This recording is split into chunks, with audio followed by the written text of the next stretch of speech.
In a village called Meme at Jokado in the North Bank region are women oyster farmers who go down the river to get the commodity for sale and for household use.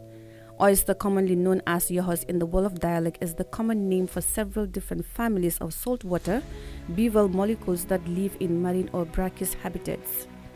Women navigate the river with their small canoes to fetch the oysters. However, when the river is full, many women have difficulties navigating the river to get the oysters, as most of them cannot swim, which puts their lives in danger. One of the women facing difficulties when the river is full complains about her inability to swim should the river gets full while on the scout to get oysters. Munuma fey, munuma dara. Damay jappa ci Yalla rek di dem ci geej gi munuma fey. I cannot swim. I'm just risking my life to go to the river, but I have no idea how to swim. If I should get stuck, I usually go up to the bigger river. I'm only in God's protection to and from my activities in the river. Cecilia said being unable to swim is not her only challenge. She adds that she is suffering from myopia due to the smoke coming out from boiling the oysters. Nga suma beuti gisatuma mu sori. Barki Yalla suma xolé fi bo fele. As I'm talking to you right now, I cannot see things that are far away from me due to the smoke from boiling the oysters.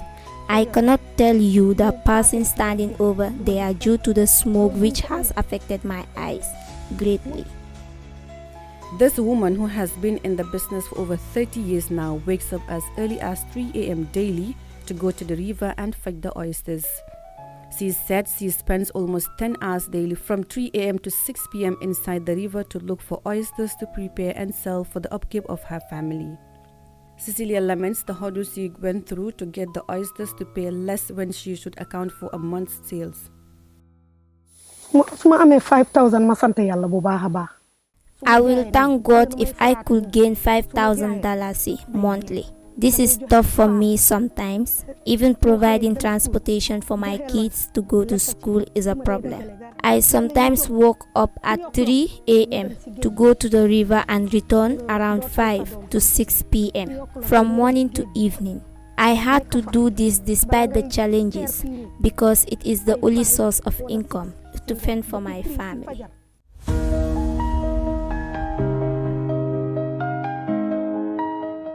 To many, she could have gone for a better job with more financial sustainability to support herself and her family.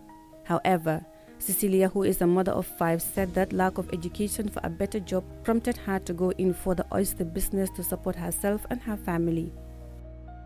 Ñaka jang awma ben xam-xam bu Lack of education and the knowledge to go for another lucrative business pushed me into this oyster business. I knew the art of looking for oysters for myself in this river, and I had the hope that it could help me with running the day-to-day family expenses. Cecilia said the oyster business is her only source of income, where he keeps the family's needs, including shelter and education, among others.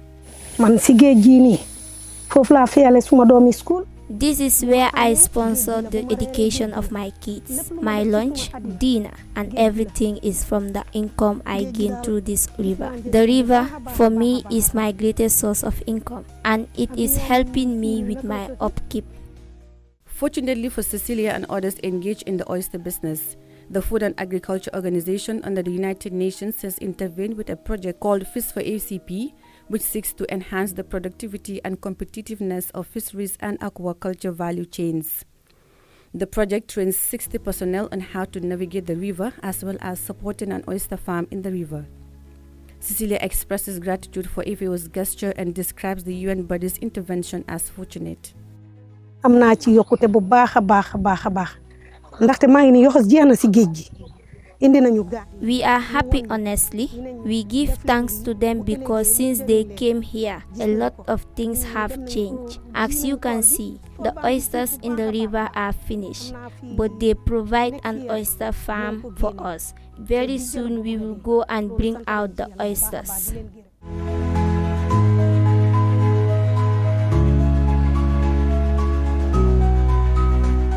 The native oyster is roughly fan-shaped, almost circular, with half of the shell almost flat and the other half curved.